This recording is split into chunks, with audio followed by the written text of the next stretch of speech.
سلام طعنا هبلنا كورات تختاتلتنا ازي حبرت ميديا حبرت ميديا تأمانن اوانا زخونه حبريتان خبرات تختاتلتها بمقراب تنطف زلا ميديا خوينا نشانلنا سبسكرايب شير لايك بمقبار تتابعونا بخبر نعدم ناي زعلت تكوس زينا دما كم زسعب قريبلو فلما قند نطبتاتو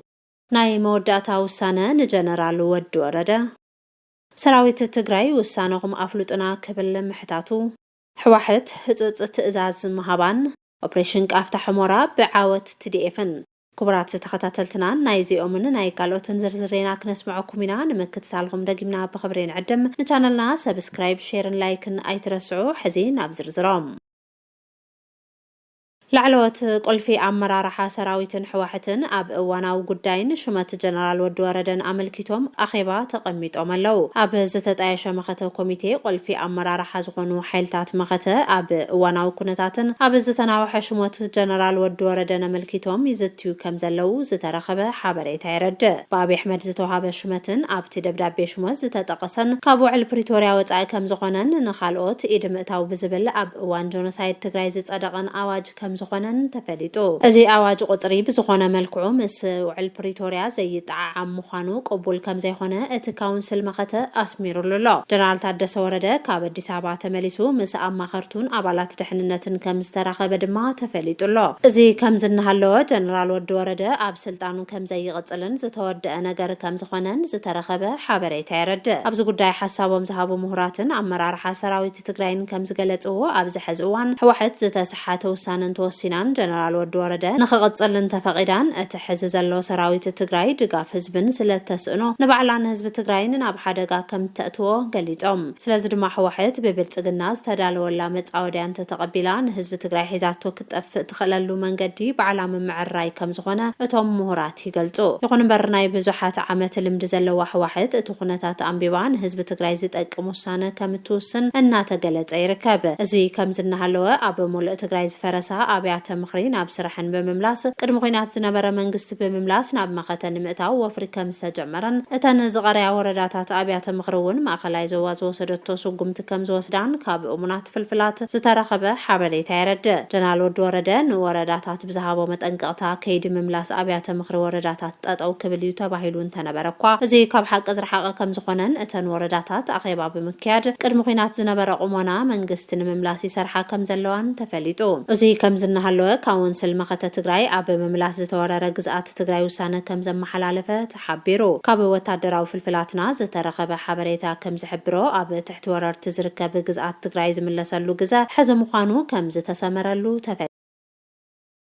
بلصقنا ابز حزوان اب خبيد قوس كم زلو زحبره اتغمغم مصابو هرمزون حدا غزي عصو حدا غزي خفت سلازلو اب العلي ايران تجمر خوينات قصل كم زخل يغلص امريكان ايرانن سممعنت تطو مبال خوينات كون تفصما اسرائيل اب العلي ليبانوس متقعت مقصلا امريكا اكلت سممع زخونا ايران يورانيوم ناي ممعبال مسل ايقبلن مبالان زامسلو اكل اتي امريكا تقبيلو يلا زنبرت 10 نطب زحازه قدمه خنتات سلز حاسو اتخونات كقصل كم زخلو زغلا زلو تنتنتي كم زغلصو اسرائيل خوينات تطو ناي مبال دليت كم زيبلا انا غلصو زركبو انتخونو امريكا دما اتخونات تطو كبل كم تدليو زنغر سلاز دما اثيوبيا بحصرت ندادي كابت ساقيا زلوا هاجرات حنت سلازغونت سلسته مراخباون اب مصابو هرمز تعاغيتن سلازركبان تግራይ ግዛአታን መምላስ ካብዝ ዝበለጸ ከም ዘይትረክብ ምሁራት ይገልጹ ህዝብ ትግራይ ድምጽ ጥይት ክሰምዕ ዘይደልኳ እንተኾነ አብይ አሕመድ ወሪሩ ሒዝዎ ዘሎ ግዛአት ትግራይ በሰላማዊ መንገድ ክምላስ ስለዘይ ይኽእል ናይ ሓይል መማረጽ ክውሰድ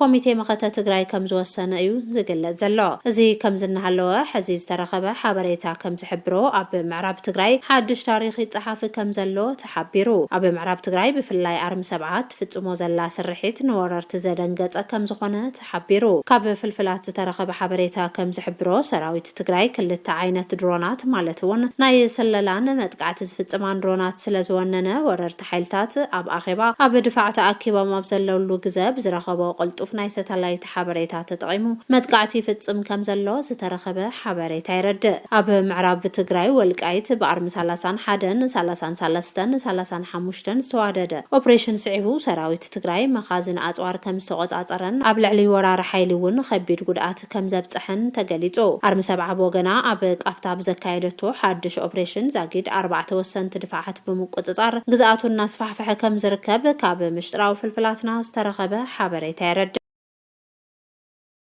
ኣርሚ 70 ነጥብ ቀየርቲ ኣጽዋራት ዝተዓጠቐን ዓመታት ኣብ ሱዳን ፍሉይ ስልጠና ክከታተል ዝጸንሐን ስለ ዝኾነ ወረርቲ ሓይልታት ኣርሚ 70 ይመጸሎ ዝብል ዜና እንትሰምዑ ብሕሱም ፍርሒ ኣርሒቆም ከም ዝሃድሙ ተሓቢሩ። ኣብ ሸረሪና ኣብ ዝቐረባ መዓልቲ ዘጋጠመ ሓጺር ኦፕሬሽን ብዝምልከት ሙሉእ ሓበሬታ ዘካፈሉና ወታደራዊ ፍልፍላትና ወረርቲ ሓይልታት ንሓደ ሰዓት ዝኣክል እውን ከይተዋግኡ ዕጥቆምን ስንቆምን ሓዲጎም ከም ዝሃደሙ ይገልጹ። ስለዚ ድማ ምዕራብ ትግራይ ምስ ሱዳን ከይትራኸብን ስንቅን ዕጥቅን ብኣንፈት ሱዳን ናብ ምዕራብ ከይኣቱን ድፍዓት ሃኒጹ ሓጺርዎ ዝነበረ ሰራዊት ብልጽግና ብሓጺር ኦፕሬሽን ከም ዝተጸረገን ሕዚ መስመር ሱዳን ሕሞራ ኣብ ትሕቲ ቁጽጽር ሰራዊት ትግራይ ከም ዝኾነን ተፈሊጡሎ።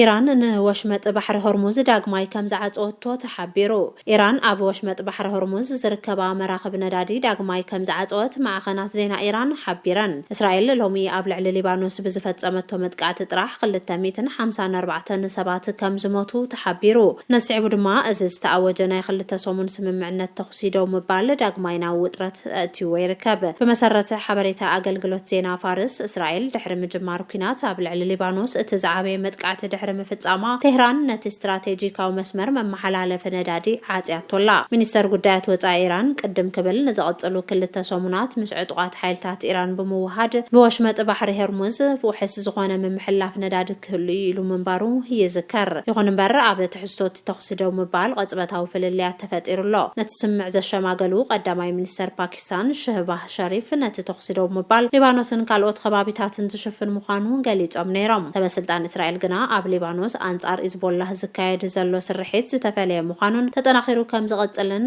ኣፍሊጦም። ሲኤንኤን ከም ዝጸብጸቦ ድማ እስራኤል ኣብ ልዕሊ ሊባኖስ ብዘካየደቶ መጥቃዕቲ ነፈርቲ ብውሕዱ 254 ሰባት ክሞቱን ከለዉ 165 ድማ ቆሲሎም ከም ዘለው ተሓቢሩ።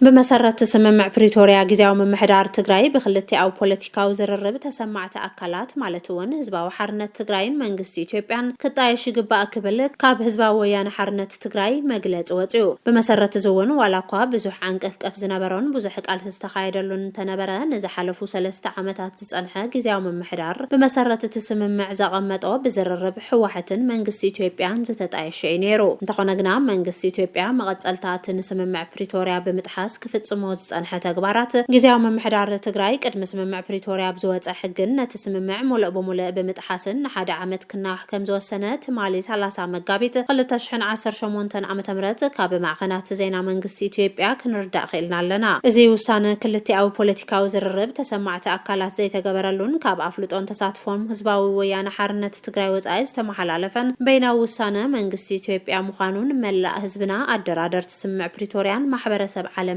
كنافلت نفتو كبراتن نلوم زحزنا يوم زيناتات زيوم يمسلو نيروم نمكتالكم بممسغان نشانلنا دما شير لايك سبسكرايب بمقبار بيتساب خنو